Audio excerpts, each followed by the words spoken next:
So guys, it's June and Kenny here today. Again, bring you guys another video. And today's video is going to be explaining how we buy, sell, trade, and what is Loki. So my boy Kenny's here is going to explain what is Loki, and then I'll take. Loki is a buy, sell, trade business focused on hype sneakers and higher end streetwear. June is going to explain to y'all how we do all the buying, and then I'm going to be explaining to you guys how we do all the selling part. I'll catch on the trading as well, and then most of you guys probably wonder, how did we meet each other and like how Loki came to be? That's for another video. Stay tuned for that one. That's also going to be a great video. For the buying part, it's very simple and straightforward. There's different avenues of buying. There's that meetup buying, which is basically when customers hit us up trying to sell their stuff, clean it out, you know what I mean? So we go there, come in and buy their sneakers. For example, these right here, these are my boy's personal pair. The other day he's like, yo, how much you want to pay me for this? I was like, I'll give you smooth 180. And I mean, it's pretty good condition. UNC 3, no box, but I mean, 180, you can't really beat that. That's an easy like 220, 250 at most after it clean, which we'll be getting also, because that's another part of the selling process. That's really how the customer part works. Now, getting to the second part, events such as sneaker cons, cake swaps, rotate sneaker shows, or diamond flea market. All these other events are also great avenues on getting and sourcing inventory. These events are just based off people that do the same thing that we do. So they buy, sell, trade. So that's one of the avenues to selling. Stores such as like retail stores or online stores like Nike.com and everything. Once they do drops, we use those. Resale stores such as Kick Spooning, Exchange, Locker Room, all these other stores, they also provide us with good deals here and there. Like, you also gotta be like very attentive to when they post and all that. But those are other places where you could get sneakers, or from where we get sneakers. Bulk sellers too, but that comes with online buying, which will be via our Instagram page.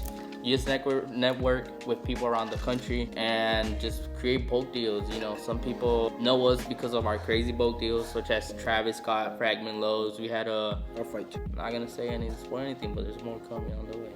Stay tuned. But like I was saying, bulk sellers. Bulk sellers are mainly through out-of-state contacts, I want to say, just because it's harder in our local area to find bulk sellers, but it is possible. I'll say that. Anyways, that's pretty much for the buying part. Only Tap in definitely overseas market. It's pretty expensive just because of customs and shipping fees and all that, but it is possible. That's pretty much it for the buying part. We covered buying off customers, buying off in-store and online drop, buying off bulk deals, and Instagram sellers. Instagram sellers. So let's just say another resale page. They post good stuff for a great price. Let's just say we just buy it off that price. We buy it off them. They ship it to us. That's another way to get inventory. It is very difficult though, like starting off, because you don't really know who's legit, who's not. So it takes a lot of confidence and really just like learning experiences. So that's from personal experience, because I've lost a lot of money like that. But anyways, it is possible. It is possible. There's a lot of also good resellers out there that will provide good deals that you can definitely profit off. And I'd say that's most of the avenues that we use for buying. So now onto the selling part. Kenny got to give it a selling part. So when it comes to selling, obviously he explained all the buying. Before we go to sell, we obviously need all the inventory, whatever. When it comes to selling, we have a specific customer base. Like, it's a specific shoe that we will be buying for certain months or certain time of the year, because that's what our customers are demanding, or that's what's moving fastest for us. After that, we'll start posting on our different local marketplaces like Facebook, our Instagram page. After that, we're gonna be going to like eBay, Go, StockX, Flight Club, Stadium Goods, you name it. Those consignment ones are very good for getting that top dollar. Not only that, like a lot of the times, yes, you get 6, 7, 10% fees, yes, but you're able to move the shoe for a higher price than local places. So it kind of evens out. Sometimes, yes, like you wait longer to get the money. You gotta look at that part too. Like, do you rather just lose $30 because you wanted the money now, or get $30 2 weeks later? But if you sold, I don't know, 10,000 pairs in a year or 2 years, whatever, that's where actually the big number comes in, because it all starts piling up. After we do all our marketplaces or our online local marketplaces, and like he mentioned, sneaker events, we don't only go to buy, we go to sell. After we do all that, great, which is sneaker events are great for selling. It's a great selling avenue because a lot of resellers like us are looking for inventory. A lot of storefront owners are looking for inventory, and a lot of these storefront owners are able to pay higher higher dollar. Why? Because they have a storefront. It's easier for them to move stuff. They know what their customer base needs. I wouldn't say only that. I think it's when you go to an event, a sneaker event, you post up and you want to sell pairs, whatever. Your customer is already coming with his head on, focus on, I want to buy shoes. Yeah. Like they're ready to buy. That's the whole reason they go there. The chances are way higher that you're gonna get a sell than just posting online. Even though there's a lot of people that watch your story just waiting for you to post pairs up or steals or a specific pair that they're looking for. But when it comes to events, like I said, you go focus on not only looking to see what's around, whatever, you go focus on wanting to buy. Then after we do all that, marketplaces, events, all that, a lot of times there's some pairs that sometimes don't move X or Y reason. Like sometimes with our customer base moved on to another different kind of pairs, whatever. So that's why we start hitting our local stores like Exchange, Kicks Booming, Locker Room. There's a bunch of stores around. That's kind of a part a lot of people don't see, because a lot of times people be like, why are you going to this X or Y store? They will lowball you. Like that's behind the scenes that a lot of people don't see. You know, there's a lot of times they might offer you $150 for one pair, but they might offer us $200. But that comes with like time and building that kind of business kind of type relationship. Not only that, it also comes down to pair it is, because sometimes they need it, so they're gonna be able to pay top dollar for it.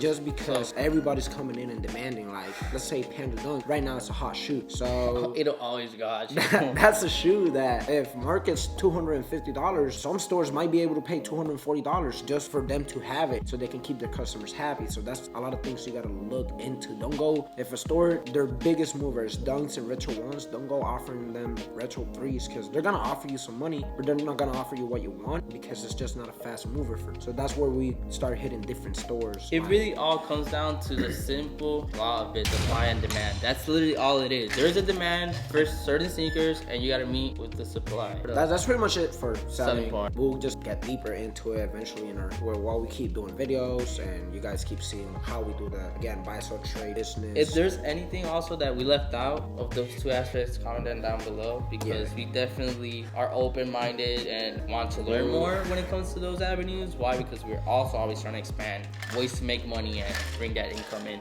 Also, the other part about selling, since we buy, sell, trade used stuff and brand new stuff, pairs like these need cleanings, you know what I mean? So we'll show you guys how we do and go about the cleaning after we finish the trading part. Into that, like that's also another way of maximizing your profit. Yes. There's a lot of people that just buy the pair and they just sell it straight, like right off the bat. Put a little bit more time and work into the pair, you might add $20 more of value, or you can also be adding $100 more of value. Yeah. If anybody else came to me trying to sell me these, only reason I gave Kenny 180, Kenny, I'm gonna look out a little bit, I'll make my 40. Yeah. But honestly, these need like probably new laces and everything, so this you probably make like 25 off these, which is not bad. The funny thing is that I bought this pair of a local store. I've worn this pair once, so I kind of bought it like this, and I think I paid like $220 just because I wanted it for the tail. I really don't know, I might buy a dead stock pair. Trading, so let's get into trading. So trading is a little bit weird. Honestly, I stay away from it. I feel like once we have our storefront, it's definitely one of our avenues that we'll use the most to get inventory, but for the most part, we're just looking for that quick flip. Very soon. Yeah, just stay tuned for that. Squeaky sounds. I'm sorry for the chair. I'm sorry. Trading. So when you trade a shoe, first thing when we trade shoes, it's just because we want to get rid of it. It's just been sitting and it just doesn't make sense for us to have it in the long run. Not only that, there's a lot of trades that means a kind of win-win situation. Yeah, there's trades like, let's just say we're just gonna keep using the UNC for example. This shoe, like I said, I'm putting up for $230 to $250. If somebody comes offering me a shoe that is worth $300, $320, and it's gonna sell easier, it's just a better shoe in general to move, I'll straight up just take it. Why? Because now that means I paid $180 for that pair that I would have paid $250 for. That gives me $70 more margin, which will sell easier as well, and I'll see those $70 quicker than me just holding on to this and making my 45 or whatever it is the amount that I'm gonna make. So that's really the only time we really trade at the moment. Like I said, whenever we have our storefront, we'll see a lot of trading just because of inventory purposes. It's a great way to get more inventory. Post a clip of how we buy, sell, trade, doing meetups with other people, and then we're just gonna jump right into clean the shoes. Pretty much it. Let's clean the shoes. Okay, so we're bringing in the materials that we use to clean shoes. We're gonna show you guys how we do this. So shoe that we've been using for the whole video. That's the shoe we're gonna be cleaning. We're gonna be using Shoeinator. Personally, if you ask me what cleaner to use, I'm gonna say Shoeinator. I tried like Jason Mark. No, I tried Jason Mark last time. I don't know about Jason Mark. Or crepe is alright. Only thing I like about Jason Mark is it's a cleaner. I think it's like more natural. Yeah, that's what I like about Jason Mark. And then I kind of like leaves the suede or the leather. I kind of like. What do you like? Okay, so you're gonna use shoe trees. Definitely use shoe trees when you're cleaning your shoes. It helps with getting that shape all nice. First part, I'd say take off the laces. If they're dirty, sometimes I don't really take off the laces with a lot of the shoes just because they're not dirty. But in this case, very dirty. So you gotta take these off. We're rewarded. Then I also use a small scissors to get just like the dirt in the bottom of the shoes and like little pebbles and rocks out. Other than that, it's just a cleaner. Get like a little tub of hot water, liquid. Oh, I'm gonna grab the laces right now. So I'm gonna grab the laces, put some soap in the water. We're gonna leave in. And that, guys, is how it should sound. Make sure like you can't really see this, but it's getting like bubbly and stuff, so that's good. So make sure it's like the water's getting bubbly and stuff. Soapy, there we go. Bubbly. So you want to clean the shoes with the brush. So while he does that, I got my own soap on this side. I'm gonna start cleaning the. For some reason, I like to put soap in the brush, the brush in the water, and then I go to the shoe. Just leave the laces soaking in here. Meantime, all right, Kenny. So you see his shoe? No soap. It has soap. No, it's white, bro. No, you gotta make sure it's soapy. Like the shoe has to be very soapy on the side. You see how it's fussing up and stuff? That's how you do it. That's why you put it on the water and then you scrub. Just scrub it, general upper scrub. Scrub the uppers first, because if not, scrub the bottom part of the shoe. Literally, it's literally like washing a car. Literally, the car, then the rim. Y después coge y le echo más jabón. Alright, so then grab your towel and just wipe the soap off the shoe. You should have taken a before and after picture, but pretty sure with the close-ups you could have seen it. Right now, this here before of the soap. By the way, guys, I'm doing this all night after this. After we're done recording this, so I'm gotta go do at home. Got like 80 pairs I gotta clean. This drop. So it is very time consuming, but like Kenny was saying, it definitely opens up your margins. Yeah. I'd say then like for little marks like that, just grab like the same towel that you use for the studding, like to clean the soap off. Just soak it a little bit and just use that same thing to like wipe it off. It'll definitely help. Apply direct pressure. There's also this it's like a nail polish remover, but for shoe marks. You better know how to use it though. Yeah, but don't use nail polish remover because that'll just scrub off the paint. You don't want that. Forgot the name of it. It's specifically for shoes though. It doesn't mess up with the paint. So if you want to get more into it, definitely do that. Scissors, like I was saying, little scissors for crevices in the bottom. You can use anything that's pointy really to get the like that little dirt in the bottom off. Definitely helps. So taking these like dirts off helps with like keeping the water that you're using clean, but it'll make your surface dirty. But then again, like that's why you just clean your area. It's like anything you do. See, that's already way better. That's already way better. So I kind of finished. It's looking better. Gum is pretty much out. Yeah. So you guys could see the difference between how they were at the beginning between how they are now. So this is a very crucial part of the selling part. It increments and makes your profit margins way bigger. Not only that, also I think it's very crucial when it comes to buying.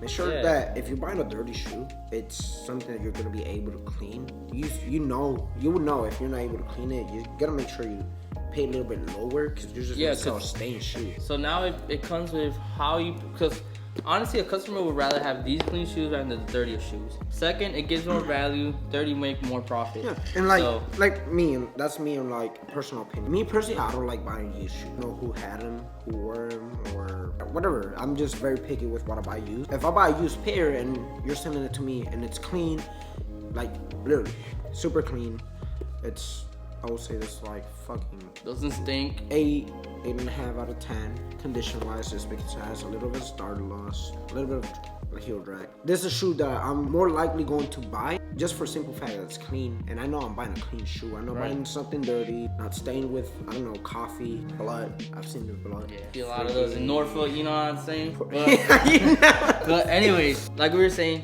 that's very crucial in our selling part.